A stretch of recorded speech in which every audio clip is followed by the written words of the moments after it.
In 1904, a white man made a major mistake.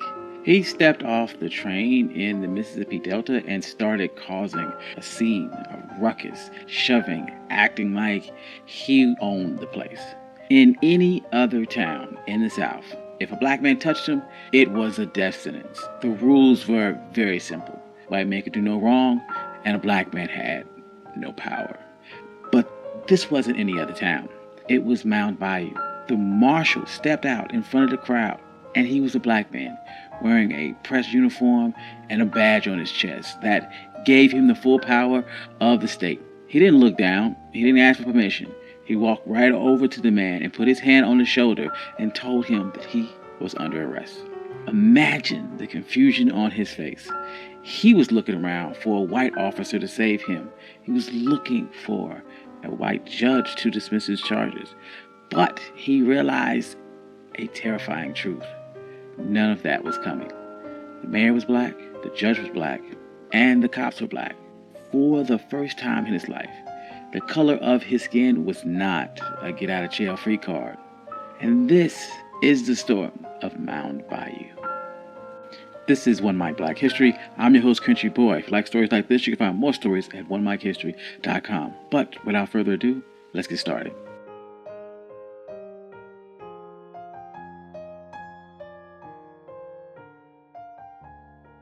This wasn't a fantasy. It wasn't a movie.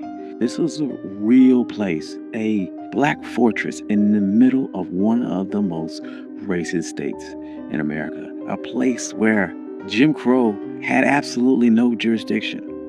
People love to talk about towns that were burned, and you know some of the names: Tulsa, Rosewood, Wilmington, North Carolina. We share the pictures of the smoke and the ruins because it fits the story that we've been taught that everything we've ever built, they destroyed it. But that doesn't tell the complete story. There was a town that they couldn't burn.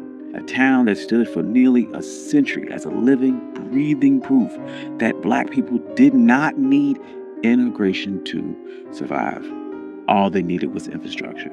This is the story of Mound Bayou, Mississippi.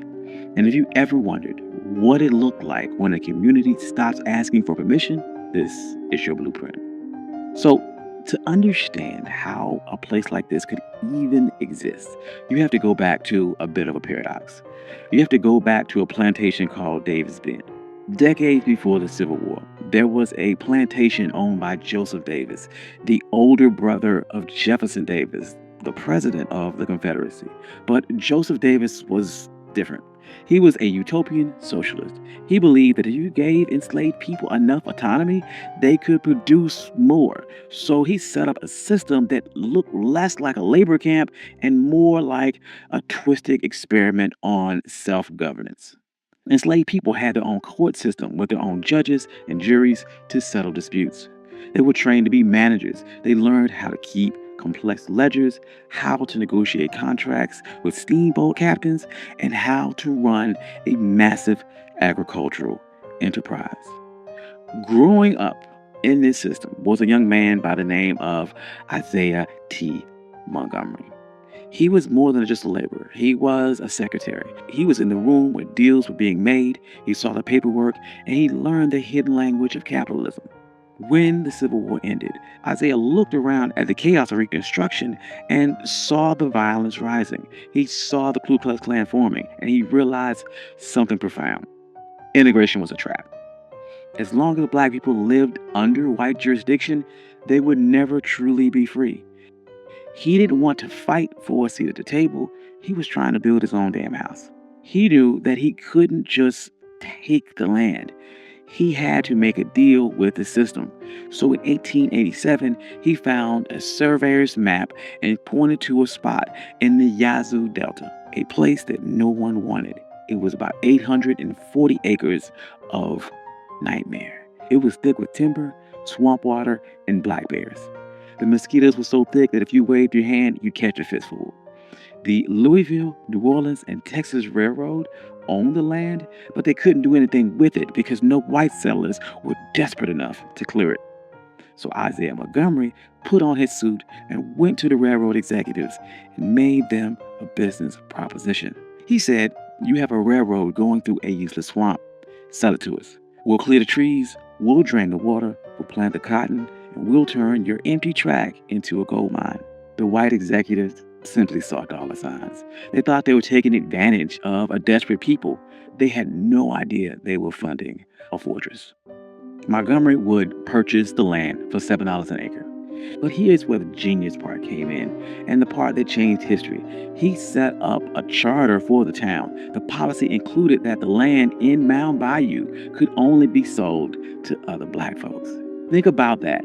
He used the exact same restrictive covenants that white neighborhoods like Levittown used to keep us out, but he flipped that weapon. He used it to keep the oppressors out. This created an invisible wall around his town. If you didn't own the land, you couldn't vote in the town elections. If you couldn't vote, you couldn't be the sheriff. You couldn't be the judge. By controlling the land, you controlled the law. He moved with some urgency. He knew that they were on a race against time. The first settlers crept through in rough shanties, fighting off malaria and wild animals while clearing the trees by hand. But within a decade, the swamp was gone, and the place was a bit of a miracle. By 1907, if you walked through the streets of Mound Bayou, you wouldn't have seen the struggle. You would have seen power. There were 13 black-owned stores.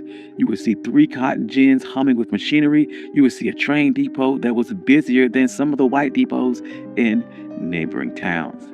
They even printed a newspaper, The Demonstrator, because if you didn't control the media, someone else would write your story for you. But this isn't just about buildings. The town also closed the loop on economics. In most places, a black farmer would grow his cotton, but he'd have to take it to a white gin to be processed. The white owner would then cheat him on the weight, and then he would take his money to a white bank where they would charge him predatory interest, and he would spend it in a white store that wouldn't even let him try on shoes. Every black dollar went into white hands immediately.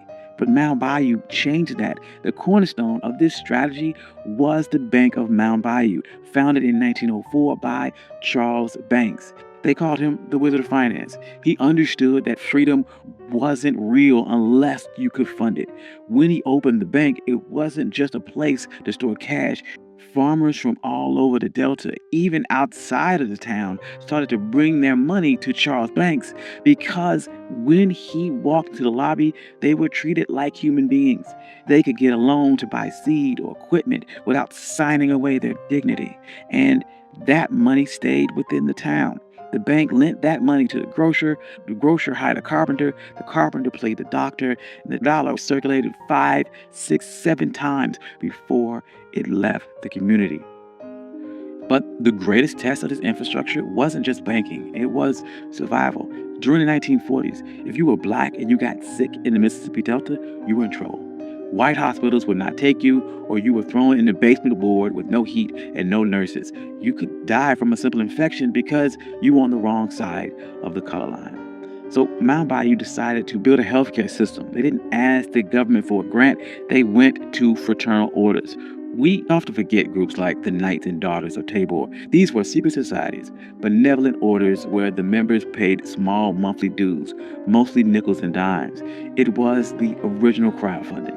They pulled together these nickels and dimes into a massive war chest and built the Taborian Hospital in 1942. This place was state-of-the-art for the time. It had x-ray machines, incubators for premature babies, sterile operating theaters that rivaled anything in Memphis or Chicago. They hired black surgeons and paid them top dollar, and they had black nurses in crisp white uniforms. For a sharecropper who spent his whole life being called boy, walking into a black hospital had to be a life-changing experience. The man running this hospital was Dr. T.R.M. Howard. He knew that you couldn't just have a healthy body in a sick society, you had to fix the politics too. So he turned Mound Bayou into a headquarters for the civil rights movement in the Delta. He launched the Regional Council of Negro Leadership. Every year they would hold massive rallies in a field just outside of town, sometimes up to 10,000 people. would attend. Dr. Howard would get on stage and give them practical instructions on how to use their economic power. And this is where slogans like "Don't buy gas when you can't use the restroom" would come from. This was years before the Montgomery bus boycott, and he was teaching people that their wallet was a weapon. And if a gas station wouldn't let you use the restroom, you keep your money in your pocket and keep driving.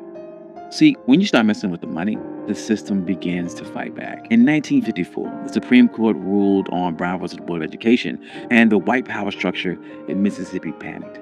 They formed the White Citizens Council. These were bankers, politicians, and merchants.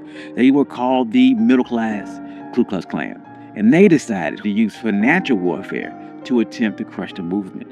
They initiated something called a credit freeze. They made a list of every activist, every member in NAACP, every person who dared to speak up. And they called banks and they said to call in your loans. Suddenly, black business owners had 24 hours to pay off debts they thought they had years to pay. Farmers went to buy seed and were told that credit was no good. Sharecroppers were kicked off their land. They tried to starve the movement into submission. And this is where the infrastructure of Mound Bayou saved the day, because Dr. Howard and his lenders didn't have to beg for mercy. They could look at the map and they organized what they called an anti-freeze fund. They reached out to the Tri-State Bank of Memphis and other black-owned institutions, and they moved massive amount of capital into the Delta. When a white bank called in a loan on a black activist, Dr. Howard could step in and say, "We will take on that debt." They would pay off the white bank and refinance the loan for the black institution. This kept storekeepers stocked, this kept mortgages current, and this kept black trucks moving. But these type of efforts don't make headlines. It wasn't a march. It was a wire transfer. That wire transfer saved the movement. It bought them time. And in a long war, time can be the most expensive commodity. This black fortress protected people in ways that went beyond money. When Emmett Till was murdered just a few miles away, the trial was a dangerous farce. Black reporters and witnesses were threatened with death if they testified. Where did they go? They went to Mound Bayou. Dr. Howard turned his home into a command center. He set up an armed guard. He had a safe house. Mamie Till Mobley, Emmett Till's mother, even stayed there. They would drive them to the courthouse every morning to face that horror, and then drive back to Mound Bayou at night to sleep in the only place where the sheriff couldn't let the lynch mob in. And this brings us back to the image of that sheriff on the train platform that we began with. Now, what you need to understand is that what happened in Mound Bayou wasn't magic. It wasn't a utopia where everyone got along perfectly. It was a real place with real issues, but it was a proof of concept. It proved that poverty and chaos that we saw in other places wasn't natural. It was engineered. And when you remove the artificial weight of white supremacy, and when you allow black people to own land and control the bank and police their own streets, we didn't just survive, we thrived. We built hospitals, banks with surplus capital. We built towns that were safe, clean, and more prosperous than the white towns that were attempting to destroy us. And Mound Bayou, it's still here today. It's smaller.